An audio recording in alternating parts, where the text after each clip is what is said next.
I think the compression ratio on this video is a personal record.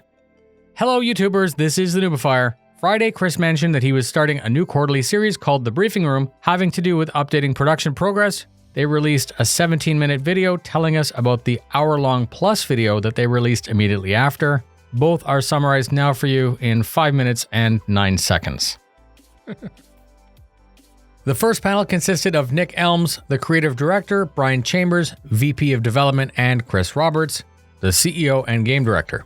Brian began by saying although they originally wanted to push an update for Squadron 42 a long time ago, it kept snowballing and became a more major challenge.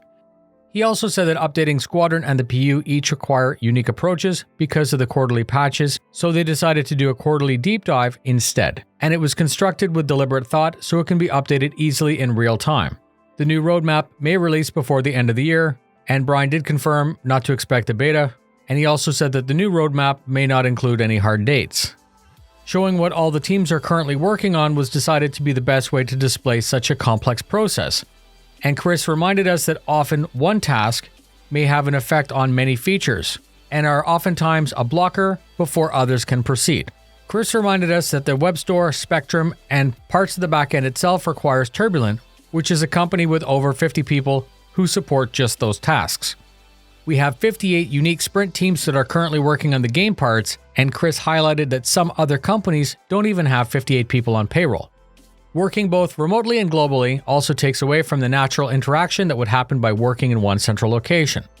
We are now switching over to episode 1 of the briefing room, and I wanted to thank the team for investing in great quality headsets with great sounding microphones.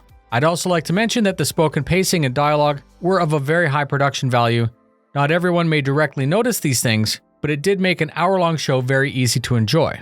The show was introduced by Brian Chambers, who had Nick and Ross in a 3-way Skype call. Nick said that the effort is broken down into 3 teams: ground combat, flight, and social, who drive the narrative story elements. Ross began by showing footage of a decommissioned communications station, and he said that although it's very large, it was said to be one of the smaller locations. Deliberate effort is always applied to make the location functional and believable, and they usually begin by brainstorming the layout. Once the main locations are positioned, the linking corridors and the required less important supporting areas are added. So Ross said that it needed to be fully realized so the player could explore.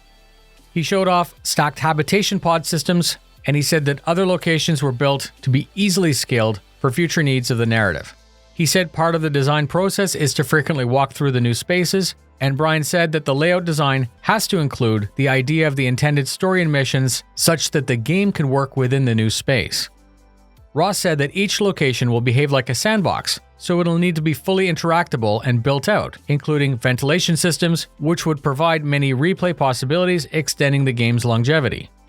After the basic geometry is laid out, Art began working on what everything would look like. These come together after the blockout, resulting in the types of fully immersive locations that drive that narrative. We were shown the current full asset in-engine near the coil in the Odin system. It was a massive spoiler, but the team said that they constructed it such that the player could EVA around the exterior to make an assessment of the interior before deciding where to breach. You could just go through the front door, but they said a stealthy approach would increase your survivability. As the tour continued, it was clear that all aspects of the installation were fully realized and detailed to minute detail. Habitation areas have personal items, screens have relevant information, mess hall is dressed with items where they might be, messy and not perfectly placed. Ross disabled the AI to facilitate his walkthrough. He spoiled a couple of entrances and possible breaching ideas, but I guess the point of doing that was to underscore the sandbox nature of this installation. As I said, you could kick down the front door guns blazing or do a full stealth deliberate. Ross enabled AI and demonstrated what would happen when your player shot an AI, resulting in a wave of nearby AI being alerted and converging. Ross said that he was starting to get more excited as more components came together, and then Brian switched focus with Phil. The Stanton is the base ship Idris, and it's fully crewed and alive. The script drives the narrative, which was used to focus AI reaction and interaction. Along with the full dialogue for each NPC, leaving a conversation halfway also needed appropriate reactions to be recorded and animated. This was done to let the player decide how they wanted to interact, but the AI will remember, and there's a reputation system that we need to consider. Phil also said they've considered what are called breakpoints or interrupt points, where 2 NPCs might be talking, but you can join or leave the conversation. These also needed all of the transitions to be considered and recorded, allowing for a more natural experience. No wonder it's taking so long.